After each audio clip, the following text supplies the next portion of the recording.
Years, welcome to Next Level School. আজি মই class 10 অসমীয়া সাহিত্য চয়নিকা নতুন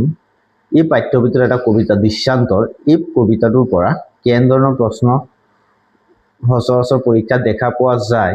সেই প্ৰশ্নসমূহ তোমালোকক দেখুৱাই দিম আৰু প্ৰশ্নসমূহ তোমালোকে চিন দি ল'বা যাতে পৰীক্ষাত আহিলে ভালকে উত্তৰটো দিব পাৰা বা কৰিব পাৰা তাৰ বাবে ভালকে পঢ়িবা চোৱা দৃশ্যান্তৰ লিখিছিলে হৰে কৃষ্ণ ডেকা তাৰ পিছত প্ৰথমতে চোৱা প্ৰশ্নৱালী ডাইৰেক্ট প্ৰশ্নৱালীত আহি যোৱা এই পাৰ্টিৰ পৰা বেলেগ প্ৰশ্ন চাব নালাগে কবি পৰিচয় বিশেষ ইম্পৰ্টেন্ট নাই প্ৰশ্নৱালী বাপ বিষয়ক চমু উত্তৰ দিয়া এই প্ৰশ্নসমূহ তোমালোকে পাৰিলে 1 মাৰ্কৰ প্ৰশ্নসমূহ পঢ়ি থবা পৰীক্ষা দেখা পোৱা নাযায় ইয়াৰ পৰা 1 মাৰ্কৰ প্ৰশ্ন তথাপিতো চাই থবা পাৰিলে একেবাৰে সহজ তাৰ পিছত তোমালোকে চাবা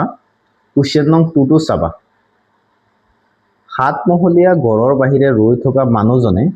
কবিৰ হৈতে কি কথা পাতিছিল তোমাৰ নিজৰ কথাৰে লিখা 2016 ত আহিছিলে ইম্পৰ্টেন্ট হয় চাই লবা ঠিক আছে তাৰ পিছত দৃশ্যান্তৰ কবিতাটোৰ মূল ভাৱ লিখা ইম্পৰ্টেন্ট 2017 ত আহিছিলে এটো চাবা তাৰ পিছত 4 নম্বৰ প্ৰশ্নটো চাবা বৰ শান্তিত আছো এই প্ৰজাতিত কোনে কিয় এনেদৰে কৈছিল কথাহাৰৰ অন্তৰ্নিহিত ভাৱ মুকলাই লিখা 16 ত আহিছিলে 17 ত আহিছিলে ইম্পৰ্টেন্ট আছে চাবা তাৰ পিছত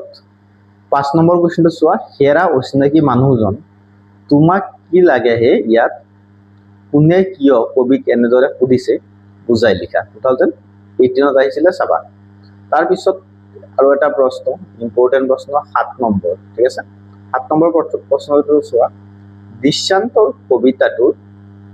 কবি গৰাকীৰ চমু পৰিচয় দিয়া ইম্পৰ্টেন্ট হয় ঠিক আছে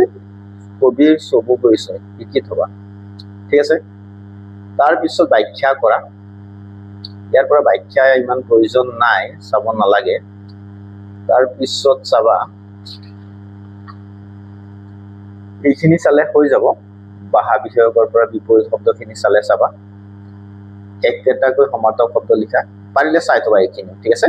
আজিৰ ভিডিওটো এইখিনি আছিল যদি ভিডিওটো চাই ভাল পালা তেতিয়াহলে চেনেলটো সাবস্ক্ৰাইব কৰি ৰাখিবা আৰু লাইক